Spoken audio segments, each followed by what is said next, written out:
ଆଜି ଆମେ ସୁଭାଷ ଚନ୍ଦ୍ର ବୋଷଙ୍କ ଜୀବନୀ ବିଷୟରେ କିଛି ଆଲୋଚନା କରିବା। ସୁଭାଷ ଚନ୍ଦ୍ର ବୋଷ ଯାହାଙ୍କର ଜନ୍ମ 23 ଜାନୁଆରୀ 1897ରେ ହୋଇଥିଲା ଆଉ ମୃତ୍ୟୁ 1945 ଅଗଷ୍ଟ 18ରେ ହୋଇଥିଲା।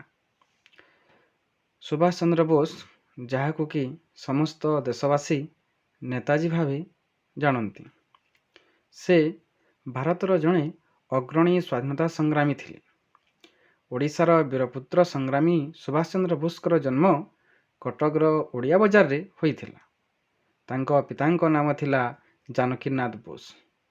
ଜାନକୀନାଥ ବୋଷଙ୍କ ପୁତ୍ର ଭାବରେ ଜନ୍ମଗ୍ରହଣ କରିଥିବା ସୁଭାଷ ଭାରତ ତଥା ସମଗ୍ର ବିଶ୍ୱର ବିସ୍ମୟ ବିଦ୍ରୋହୀ ସଂଗ୍ରାମୀ ନେତା ଭାବରେ ପରିଚିତ। ସେ ହେଉଛନ୍ତି ଏହି ବିଶ୍ୱର ନେତାଜୀ। ଆସନ୍ତୁ ତାଙ୍କର ପ୍ରାରମ୍ଭିକ ଜୀବନ ବିଷୟରେ ଜାଣିବା। ସୁଭାଷ ବୋଷ ବାପା ଜାନକୀନାଥ ବୋଷଙ୍କ ଔରସରୁ ଓ ମା ପ୍ରଭାତୀ ଦେବୀଙ୍କ ଠାରୁ 1897 ମସିହା ଜାନୁଆରୀ 23 ତାରିଖ ଦିନ ଓଡ଼ିଶାର କଟକ ସହରଠାରେ ଜନ୍ମଗ୍ରହଣ କରିଥିଲେ।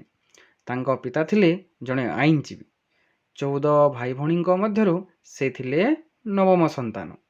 ଅନ୍ୟ ଭାଇ ଭଉଣୀଙ୍କ ପରି ତାଙ୍କ ଶିକ୍ଷା ମିଶନାରୀ ସ୍କୁଲ ଦ୍ୱାରା ପରିଚାଳିତ ପ୍ରୋଟେଷ୍ଟାଣ୍ଟ ୟୁରୋପିଆନ ସ୍କୁଲରେ ଜାନୁଆରୀ 1902ରେ ଆରମ୍ଭ ହୋଇଥିଲା। 1909ରେ କଟକରେ ରେଭେନ୍ସା କଲେଜିଏଟ୍ ସ୍କୁଲକୁ ସ୍ଥାନାନ୍ତରଣ ପରେ ସେହି ଦିନଠାରୁ ସେ 1913ରେ ମ୍ୟାଟ୍ରିକ ପରୀକ୍ଷାରେ ଦ୍ୱିତୀୟ ସ୍ଥାନ ରଖି ଉତ୍ତୀର୍ଣ୍ଣ ହୋଇଥିଲେ। ପ୍ରଥମ ଦିନରୁ ହିଁ ତାଙ୍କ ପ୍ରଧାନ ଶିକ୍ଷକ ବେଣୀ ମାଧବ ଦାସ ତାଙ୍କ ପ୍ରତିଭାକୁ ଚିହ୍ନି ପାରିଥିଲେ। ମାଧ୍ୟମିକ ଶିକ୍ଷା ସମାପ୍ତ କଲା ପରେ କଲିକତାର ପ୍ରେସିଡେନ୍ସି କଲେଜରେ ଦର୍ଶନଶାସ୍ତ୍ର ଓ ସ୍କଟିଶ ଚର୍ଚ୍ଚ କଲେଜରେ ପାଠ ପଢ଼ିଥିଲେ। ପ୍ରେସିଡେନ୍ସି କଲେଜରେ ପଢ଼ୁଥିବା ସମୟରେ ଅଧ୍ୟାପକ C.A. ୱଟେନଙ୍କ ଭାରତ ବିରୋଧୀ ମନ୍ତବ୍ୟରେ କ୍ଷୁବ୍ଧ ହୋଇ ଅନ୍ୟ ପିଲାଙ୍କ ସହିତ ତାଙ୍କୁ ଦୁର୍ବ୍ୟବହାର କରିଥିବା କାରଣରୁ କଲେଜରୁ ବହିଷ୍କୃତ ମଧ୍ୟ ହୋଇଥିଲେ। ତ ପିଲାମାନେ ଜାଣିପାରୁଥିବ, ସେ ବାଲ୍ୟକାଳରୁ ହିଁ ସଂଗ୍ରାମୀ ଚାହୁଁଥିଲେ, ଆନ୍ଦୋଳନ ଚାହୁଁଥିଲେ।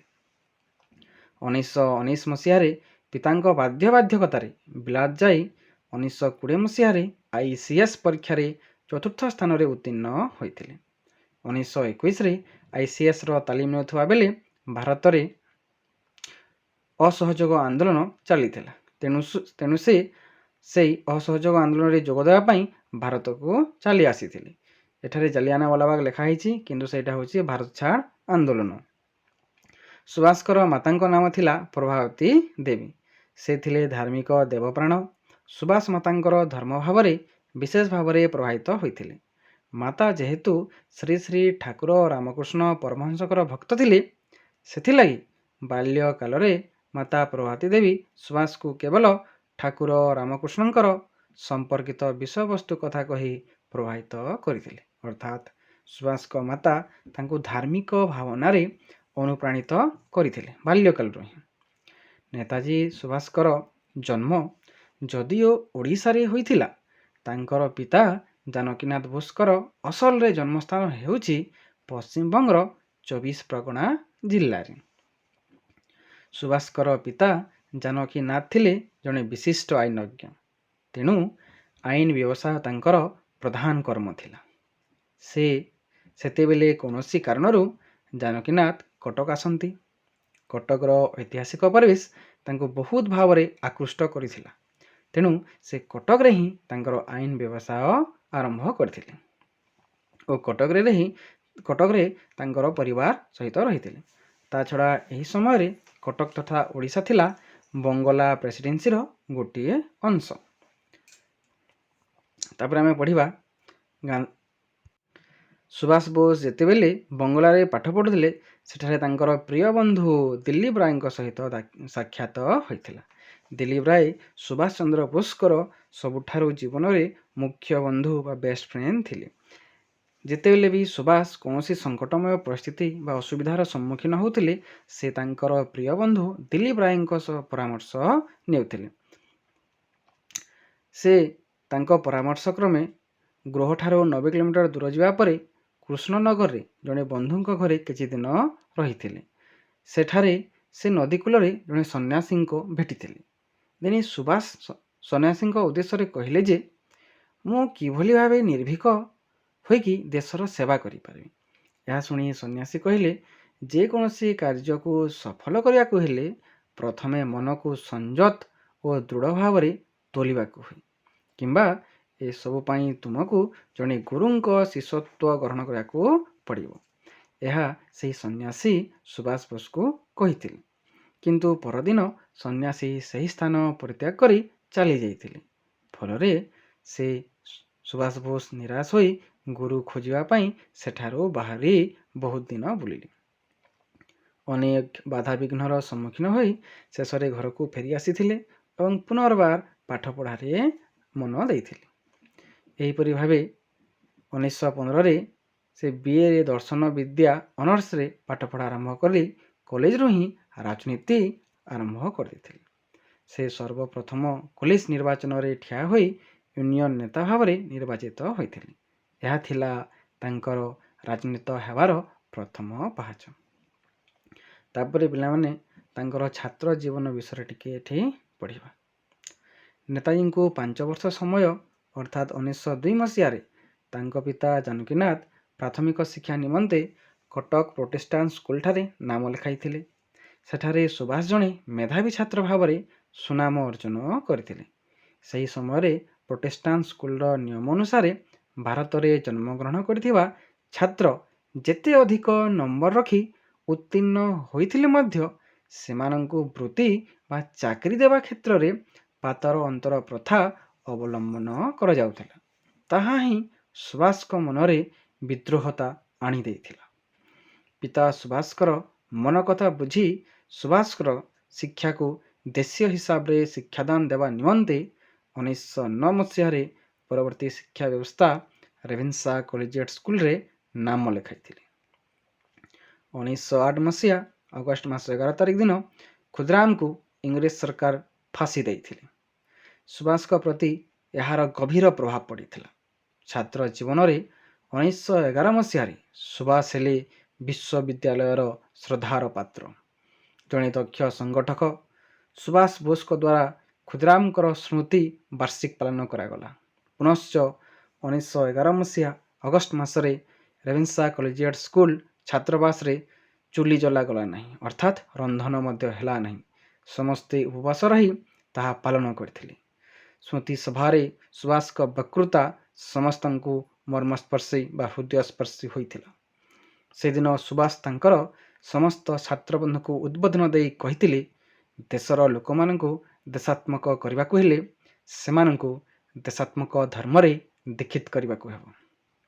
ଗୃହତ୍ୟାଗ ଓ ଗୁରୁଖୋଜା ଛାତ୍ର ଜୀବନ ସହିତ ଖୁଦିରାମଙ୍କର ସ୍ମୃତି ଦିବସ ପାଳନ ହେବାର ସମ୍ବାଦ ଇଂରେଜ ସରକାରଙ୍କ ନିକଟକୁ ପହଞ୍ଚିଗଲା।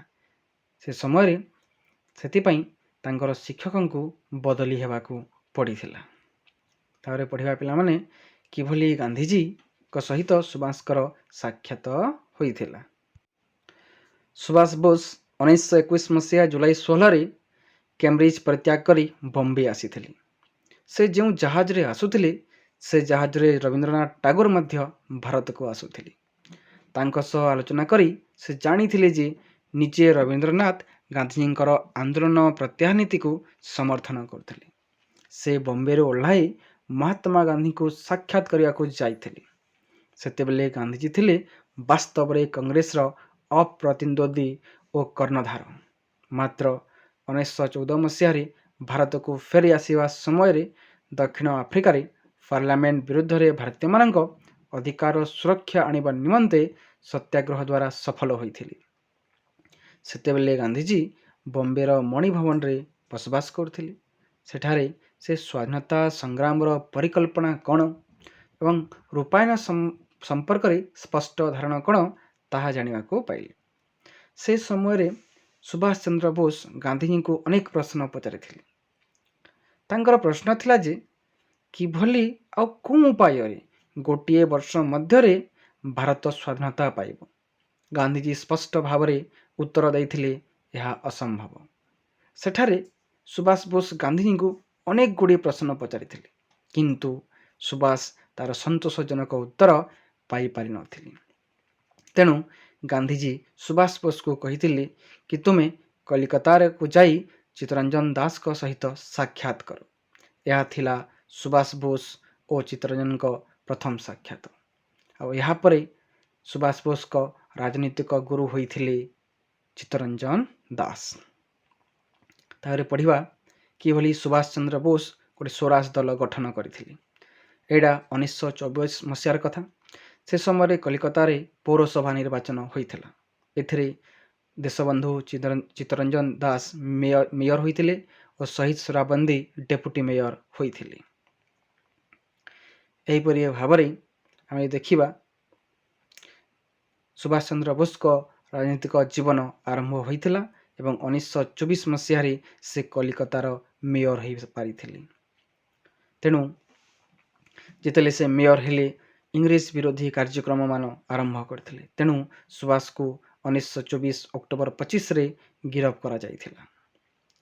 ଧୀରେ ଧୀରେ ସୁଭାଷ ବୋଷ ଆମ ଭାରତୀୟ ସ୍ୱାଧୀନତା ଆନ୍ଦୋଳନରେ ସକ୍ରିୟ ଭାବେ ଅଂଶଗ୍ରହଣ କରିଥିଲେ। ଆମେ ଏଇଟା ବି ପଢ଼ିଛେ ଯେ ସୁଭାଷ ଚନ୍ଦ୍ର ବୋଷ ଭାରତୀୟ ଜାତୀୟ କଂଗ୍ରେସର ଦୁଇଥର ସଭାପତି ହୋଇଥିଲେ। ପ୍ରଥମ ଥର 1938 ମସିହାରେ ହରିପୁର ଜାତୀୟ କଂଗ୍ରେସ ଅଧିବେଶନରେ ସେ ସଭାପତି ହୋଇଥିଲେ।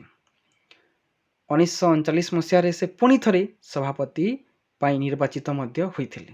କିନ୍ତୁ ଗାନ୍ଧିଜୀଙ୍କ ସହିତ ମତଭେଦ ହେବାରୁ ସେ ସଭାପତି ପଦ ଛାଡ଼ିକି ନିଜେ ଗୋଟିଏ ରାଜନୈତିକ ଦଳ ଗଠନ କରିଥିଲେ, ଯାହାକୁ କି ଫରୱାର୍ଡ଼ ବ୍ଲକ୍ ବୋଲିକି କୁହାଯାଏ, ଯେଉଁଟା 1939 ମସିହା ମେ ମାସ 3 ତାରିଖରେ ସୁଭାଷ ଚନ୍ଦ୍ର ବୋଷ ଗଠନ କରିଥିଲେ। ସେ ଇଟାଲୀର ଜନନାୟକ ଗାରିବଲ୍ଡି ଓ ମାଜିନିଙ୍କ ଦ୍ୱାରା ଯଥେଷ୍ଟ ଅନୁପ୍ରାଣିତ ହୋଇଥିଲେ। ସୁଭାଷଙ୍କର ଏହି ଅଗ୍ରନୀତି ଯୋଗୁଁ ବ୍ରିଟିଶ ସରକାର ତାଙ୍କୁ କଲିକତାରେ ନଜରବନ୍ଦୀକି ରଖିଲେ। ଭାରତର ସ୍ୱାଧୀନତା ପାଇଁ ଭାରତ ବାହାରେ ରହି ଯୁଦ୍ଧ କରିବା ପାଇଁ 1941 ଜାନୁଆରୀ 17ରେ ସେ ଭାରତର ସୀମାନ୍ତ ଅତିକ୍ରମ କରି ଆଫଗାନିସ୍ତାନ ଓ ସୋଭିଏତ ରୁଷ ମଧ୍ୟ ଦେଇ ମାର୍ଚ୍ଚ ମାସରେ ବର୍ଲିନଠାରେ ପହଞ୍ଚିଥିଲେ। ଜର୍ମାନୀର ନାଜି ଶାସକ ହିଟଲରଙ୍କ ସହ ସାକ୍ଷାତ କରି ଭାରତର ସ୍ୱାଧୀନତା ହାସଲ ସମ୍ପର୍କରେ ତାଙ୍କୁ ସାହାଯ୍ୟ କରିବାକୁ ଅନୁରୋଧ କରିଥିଲେ। ଶେଷରେ ବର୍ଲିନରୁ ଆଜାଦ ହିନ୍ଦ ରେଡ଼ିଓ ମାଧ୍ୟମରେ ଭାରତବାସୀଙ୍କୁ ସଂଗ୍ରାମ ପାଇଁ ଆହ୍ୱାନ ଦେଇଥିଲେ। ସେ କହିଥିଲେ, ମୋତେ ତୁମେ ରକ୍ତ ଦିଅ, ମୁଁ ତୁମକୁ ସ୍ୱାଧୀନତା ଦେବି। ଏହିପରି ଭାବରେ 1944 ମାର୍ଚ୍ଚ 18 ତାରିଖରେ ଆଜାଦ ହିନ୍ଦ ଫୌଜ ବର୍ମା ସୀମା ଅତିକ୍ରମ କରି ଭାରତୀୟ ମାଟିରେ ପାଦ ଥାପିଥିଲା ଓ ମଣିପୁରର ଇମ୍ଫାଲ ଯାଏଁ ଏହି ଅଭିଯାନ ଅଗ୍ରସର ହେଲା। ଦୃଢ଼ ପଦକ୍ଷେପରେ ଅଗ୍ରସର ହୋଇଥିବା ଆଜାଦ ହିନ୍ଦ ଫୌଜ ଉପରେ ବ୍ରିଟିଶ ବାହିନୀ ଉଭୟ ସ୍ଥଳ ଓ ଆକାଶ ପଥରୁ ଆକ୍ରମଣ କରି ଇମ୍ଫାଲରେ ତାଙ୍କୁ ପରାସ୍ତ କରିଥିଲେ।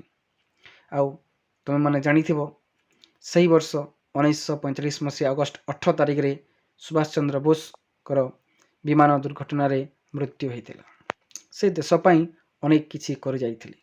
ହୁଏତ ଯଦି ସେ ଆଉ କିଛି ଦିନ ବଞ୍ଚିଥାନ୍ତେ ତ ଆମ ଭାରତର ରାଜନୈତିକ କ୍ଷେତ୍ରରେ ଅନେକ କିଛି ପରିବର୍ତ୍ତନ ହୋଇଥାନ୍ତା। ଠିକ୍ ଅଛି, ଏଇଟା ଥିଲା ସୁଭାଷ ଚନ୍ଦ୍ର ବୋଷଙ୍କ ଜୀବନୀ ବିଷୟରେ। ଧନ୍ୟବାଦ। ଫିର ବି